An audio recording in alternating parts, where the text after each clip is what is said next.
The Antilles extraction gave us some new canon history on everyone's second favorite rebel pilot, Wedge Antilles. The episode starts with the rebels receiving some information on Imperial pilot trainees that wish to defect. This news comes from Fulcrum, which we learn is a codename used by any secret rebel informant.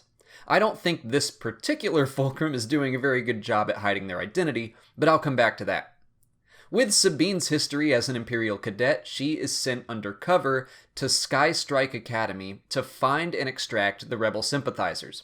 All these pilots are training to become elite Imperial pilots, destined to fly TIE interceptors, which I believe get their earliest canon appearance here. These elite interceptors are marked with red, which could very well be a nod to Sunterfell and the 181st Imperial Fighter Wing from Legends. I was really hoping their flight instructor would be named Fell, but instead he's a new character named Scarus. This symbol might also be a nod to something, but I can't place it. It might just be the symbol of an Imperial trainee. Something I kinda miss about Legends is the sense of progression and escalation we got in starfighter technology. Both the Empire and the Rebellion added to their fleet as the war raged on in the old EU, but now we're learning that pretty much both sides had all their ships from before the Battle of Yavin. It's not a big deal, we're still slowly seeing how the rebels are building their fleet in the show, it just happens on a smaller timeline. Sabine's first interaction with Wedge is as his wingman in a simulator, which was designed specifically as a training mission against the Ghost and a squadron of Y-Wings. Looks like they're not only specifically targeting that cell, but the inclusion of the Y-Wings means their intelligence is well up to date. I really like the look of the training pods too. After the simulation, Sabine vets Wedge, and we learn a little bit of his history, which is slightly different from Legends, but not so far off that some similarities couldn't be found later. Wedge reveals the other defectors to be none other than Hobby and a red shirt named Rake. I was not expecting to get some backstory for Hobby in this episode as well, so that was a pleasant surprise. He makes a very brief appearance in The Empire Strikes Back. He was a popular character in Legends, and I'm excited to hopefully see more of him in Rebels. The last quarter of the episode felt a little rushed to me. Sabine and the others make a failed escape attempt, and Rake is killed. I like how threatening the Empire was this episode. They take out a transport, they spring a trap, and Price is even somewhat capable at hand-to-hand combat. Price's execution of Rake was pretty shocking. In earlier seasons, the Empire was shown to be kind of goofy and bumbling, but they're becoming better villains with every episode.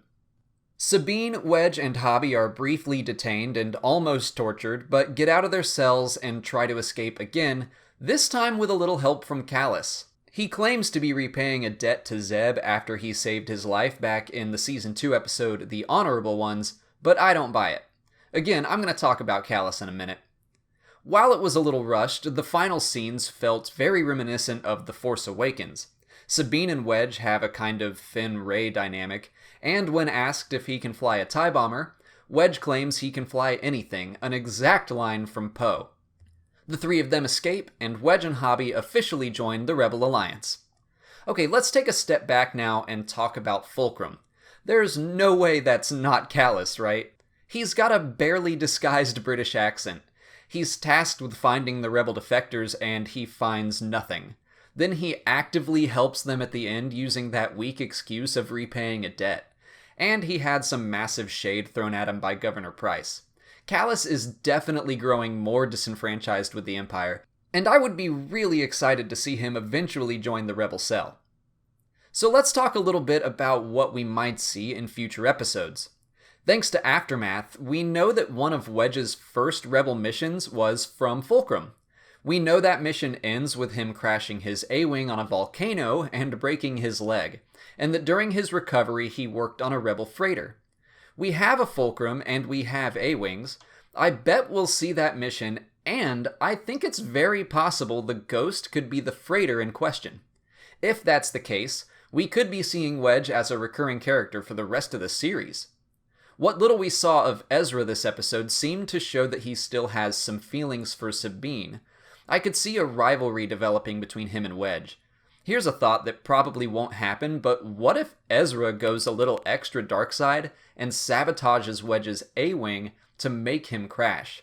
I think that's a little too far for the show and would make Ezra very unsympathetic, but it's fun trying to connect these dots before they happen. But let's keep pulling on this thread.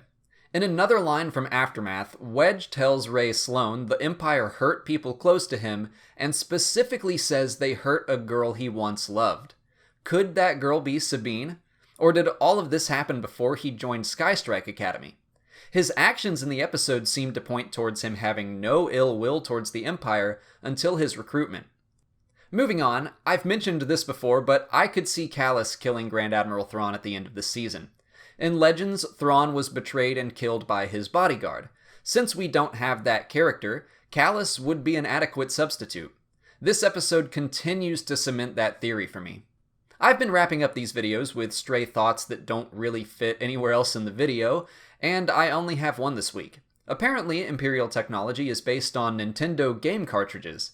If an ID card doesn't work, just blow on it. It works every time. What did you guys think of the episode?